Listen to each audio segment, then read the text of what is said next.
Berita merupakan suatu fakta atau ide atau opini aktual yang menarik dan akurat serta dianggap penting bagi sejumlah besar pembaca, pendengar, maupun penonton. Nah, kita akan masuk cara untuk menyajikan berita. Menyajikan teks berita antara lain dengan cara 1. Dengan cara dituliskan 2. Dengan cara lisan 3. Dan dengan sarana multimedia.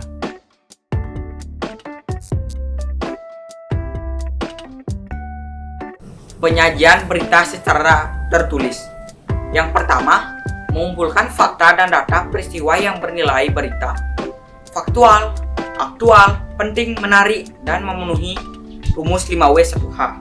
Yang kedua, fakta dan data dituliskan berdasarkan rumus 5W1H dengan menggunakan bahasa jurnalistik, yaitu spesifik, komunikatif, dan mudah dipahami orang. Yang ketiga, komposisi naskah berita terdiri atas yang pertama judul, yang kedua baris tanggal, nama tempat berita dibuat, nama media yang dibuat.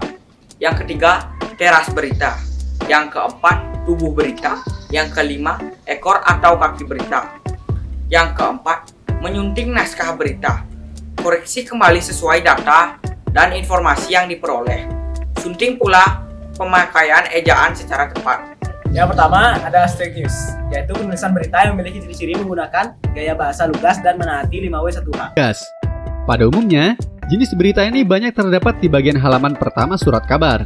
Straight news terbagi menjadi dua jenis, yakni hard news dan soft news. Hard news merupakan jenis berita yang isinya mempunyai nilai lebih, berita yang berkualitas, dan juga terbaru. Isi berita merupakan bagian yang amat penting, sehingga harus disampaikan kepada masyarakat. Biasanya, isi berita bersifat khusus ataupun berita yang berisi tentang suatu peristiwa terbaru atau tiba-tiba terjadi. Sedangkan untuk soft news, yakni suatu jenis berita pendukung yang memiliki nilai berita di bawah hard news. Dengan kata lain, soft news merupakan berita yang menyajikan berita bersifat ringan. Biasanya, soft news adalah berita pendukung dari berita utama atau berita yang tidak bersifat serius dan tidak menegangkan.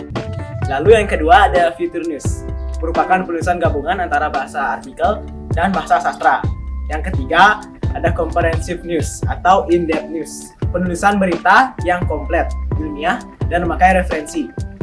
Lalu tipe ini bertujuan untuk memberi pemahaman kepada masyarakat tentang gejala atau fenomena yang terjadi pada masyarakat. Dan tidak seperti straight news yang biasanya berisi potongan fakta per hari dan tidak memperhatikan berita tersebut dengan berita lainnya. Justru, comprehensive news meninjau fakta secara menyeluruh. Berita ini berusaha untuk menggabungkan potongan-potongan fakta hingga menjadi suatu bangunan cerita peristiwa dengan benang merah yang jelas, sehingga berita bersifat utuh dan menyeluruh. Lalu yang keempat ada investigative news, yaitu berita yang membutuhkan ketajaman, analisis, dan kelengkapan data. Reportase untuk menghasilkan berita ini disebut dengan investigative report atau depth report. Isi dari berita ini yakni berupa fakta yang membongkar kasus kriminal ataupun penyelewengan yang menyebabkan kerugian terhadap kepentingan publik.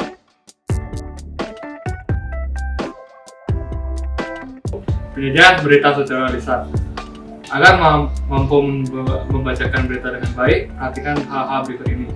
1. Memahami isi berita yang akan dibicarakan, memahami satu bahasa, menggunakan lafal yang jelas, menggunakan intonasi atau irama, menempelkan jeda panjang atau pendek, menggunakan aksen yang jelas, memperhatikan sikap gestur tubuh, menggunakan ekspresi mimik wajah, serta tepat sesuai isi berita, mengatur nafas dengan benar.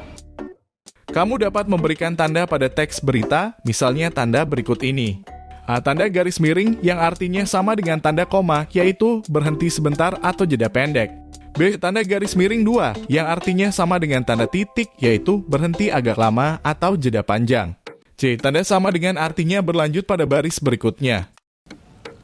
Selain dengan cara tulis dan juga lisan, berita dapat disajikan menggunakan media vlog. Vlog merupakan singkatan dari video blogging, yang dimana merupakan kegiatan blogging dengan menggunakan medium video selain teks atau audio sebagai sumber media perangkat, seperti kamera digital dan juga smartphone. Vlog berbeda dengan vlog, yang dimana vlog merupakan singkatan dari weblog, yang dimana merupakan aktivitas yang dilakukan seseorang yang bertujuan untuk mengelola website atau mengembangkan website yang mereka miliki dengan menambahkan tulisan dan juga gambaran. Informasi yang tertulis di website tersebut, pengguna dapat mengubah blog tersebut menjadi sebuah blog apabila di dalam website tersebut mencantumkan sebuah video. Lalu, apa saja sih langkah-langkah untuk membuat vlog?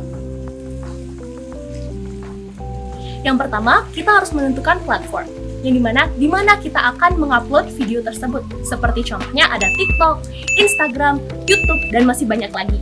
Yang kedua, kita harus menentukan konten apa yang akan kita sajikan dalam vlog tersebut. Kita harus mengetahui pasaran target yang akan kita tujui, agar penonton banyak yang menonton video tersebut. Contohnya, dalam sehari-hari, banyak sekali kita temui contoh-contoh video berita-berita yang tersebar di media sosial. 3. Menemukan ciri khas dengan menunjukkan sisi unik. Ciri khas dapat ditentukan melalui konsisten dengan pilihan konten dalam vlog, menggunakan simbol, gambar, logo, dan lain-lainnya. Yang keempat, menentukan tujuan konten. Misalnya, apakah kita membuat vlog untuk menginspirasi, memberikan pengetahuan dan menambah wawasan, atau sekedar menghibur? Kamu pun bisa menggabungkan 3 tujuan tersebut dalam satu video. Yang kelima, membuat ide konten yang kreatif dan dipersiapkan. Contohnya seperti tips dan trik melakukan kegiatan, mendokumentasikan sesuatu, memberikan informasi untuk menambah pengetahuan, dan lain-lainnya.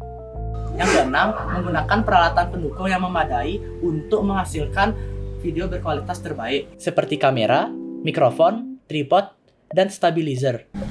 Yang ketujuh, menyesuaikan konten dan judul serta pengambilan gambar yang tepat. Video yang ditampilkan hendaknya sesuai dengan perencanaan dan judul yang digunakan. Misalnya, konten mengulas suatu produk dapat menggunakan teknik talking head, yaitu pengambilan gambar dari bagian dada ke atas dengan background statis. Adapun konten melakukan perjalanan ke suatu tempat dapat menggunakan teknik follow me around. Teknik ini seolah mengajak penonton video menggunakan lensa mode landscape dan bergerak. Dapat juga menggunakan kamera drone. Mengoptimalkan vlog dengan menerapkan SEO dan mempromosikan vlog. SEO adalah langkah optimasi website atau YouTube agar mendapatkan peringkat teratas di hasil pencarian.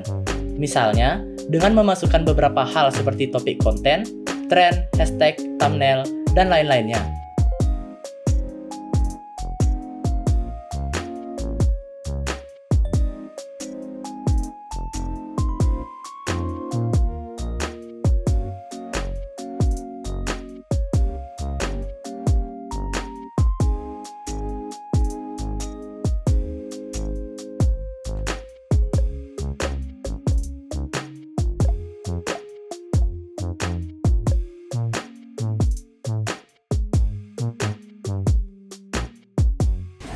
Yang kesembilan, menganalisis dan mengembangkan channel vlog.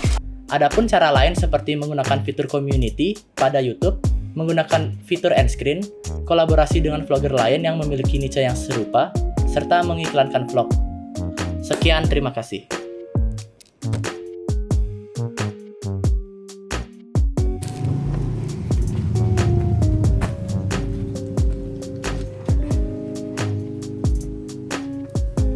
Nama saya Ide Raju Praika, nomor absen 6. Saya Idul Gede Satria Binaya, nomor absen 7.